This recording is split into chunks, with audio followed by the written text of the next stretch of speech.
ٹھیک ہی تو ہے۔ جب محبت احترام بن جائے تو پھر پیار کے لیے پیشانی ہونٹ۔ آپا نے سوچا، اور پھر یہ تبدیلی بھی ایک دن کی تو نہ تھی، پورے 14 سال۔ اب تو آپا خود بھی اپنا اصلی نام بھولتی جا رہی تھی۔ وقت کو تو جیسے پر لگے تھے۔ 13 سال کی تھی آپا جب ہی اماں نے جھبلا سی دیا تھا کہ لڑکی ذات ہے، نہ جانے کب خط نکال لے۔ پھر قرآن شریف بھی حفظ کرا دیا، سوائے دو ایک صورت کے جن میں ازواجی مسائل کا ذکر تھا۔ اور پھر آپا کی یادداشت بھی اتنی اچھی کہ مجال ہے جو زیر و زبر کا بھی فرق آیا ہو۔ الفاظ تو جیسے سینے میں ہی اتر گئے تھے، بولے بھی تو نون غننے کی آواز نکلے۔ سالوں کو گننے کے بجائے اماں نے پہلی ماہواری پر ہی ہاتھ پیلے کر دیے۔ سب کچھ تو سیدھا تھا، کچھ بھی تو ٹیڑھا نہ ہو سکا۔ میاں جی کی پرچون کی دکان تھی، آٹا چاول گھی شکر سارے محلے کا راشن بندہ تھا۔ وہ جو گھر آئی تو جیسے برکتیں نازل ہو گئی، خون برسنے لگا، دولت کی ریل پیل بڑھتی ہی گئی۔ اور پھر آپا بھی ایسی سگڑ کہ پوچھو نہ۔ گھر کا یہ حال کہ دالان ایسا صاف جیسے مسجد کا صحن۔ سارا محلہ جوتے دروازے پر اتار کر ہی گھر میں آتا تھا۔ پھر آپا نے گھر گھر جا کر قرآن شریف کا درس دینا شروع کر دیا۔ شروع میں محلے کے بچے اور پھر سارے بڑے ان کے گرد دائروں میں بیٹھنے لگے۔ آواز میں ایسا سوز کہ لفظ جادو ہی بن جائے۔ تلاوت کرتی تو بس ایک سحر بن جاتا، کسی کی مجال جو اپنی جگہ سے ذرا ہل بھی پائے۔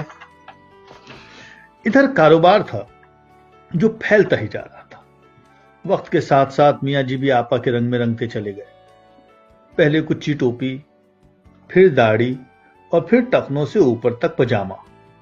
ان کا حلیہ جو بدلا تو پرچون والے سے حاجی صاحب کہلانے لگے۔ ہر آتا جاتا جھک کر سلام کرتا، آپا کی خیریت بھی معلوم کرتا۔ آپا سارے جگ کی آپا جو تھی، عزت و احترام کا مرکز۔ میاں جی بھی ملاقاتوں میں بخیل نہ تھے، پر کاروبار میں تیز۔ 1 سے 4 دکانیں ہو گئیں، نوکر چاکر کی ریل پیل۔ بڑھتے ہوئے کاروبار سے میاں جی خوش تو بہت تھے، پر بے چین بھی۔ شادی کو 14 سال ہو گئے، خود آپا 14 سے 28 کی، مگر اولاد کے آثار دور دور تک نہ تھے۔ آپا نے سارا قرآن مجید دم کر کے دیکھ لیا۔ کعبہ شریف پر دونوں نے رو رو کر دعائیں بھی مانگی۔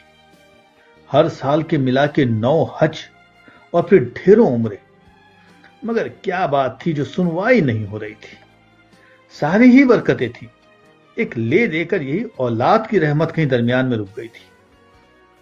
آپا اندر ہی اندر گھٹتی بھی تھی، مگر رحمت خداوندی سے کسے انکار تھا۔ ایک رات سوتے میں گھبرا کر اٹھ بیٹھی، ایسا لگا جیسے اندر ہی اندر کوئی خلا ہے جو پھیلتا جا رہا ہے۔ اور پھر خواب میں دیکھا کہ جیسے ہواؤں میں اڑ رہی ہے۔ آنکھ کھلی تو پسینے میں شرابور۔ میاں جی کو سوتے سے اٹھایا اور آیت الکرسی پڑھنے کو کہا۔ میاں جی نے آیت الکرسی پڑھ کر آپا پر کئی بار پھونکا، پیشانی پر کئی بار پیار بھی کیا، اور دھیرے دھیرے تھپکنے لگے کہ کیسے بھی آپا دوبارہ سو جائے۔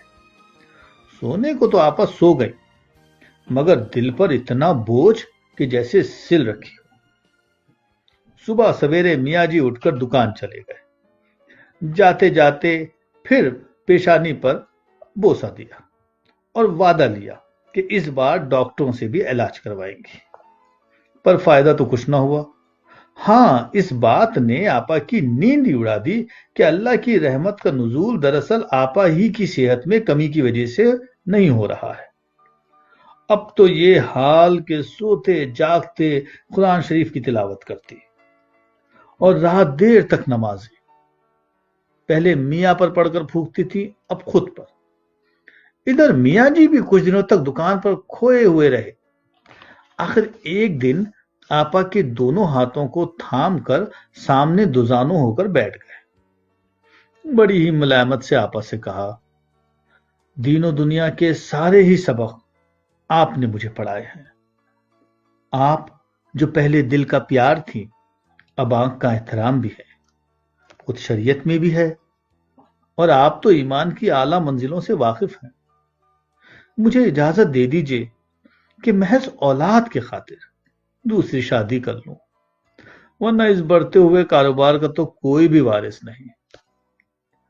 آپا نے یہ سنا تو روح کی گہرائیوں سے ایسی چیخی کہ گھر کے در و دیوار تک کانپ اٹھے۔ ایمان کی آخری منزل سے پہلی منزل تک کا سارا سفر ایک ہی جواب میں طے کر دیا، نہیں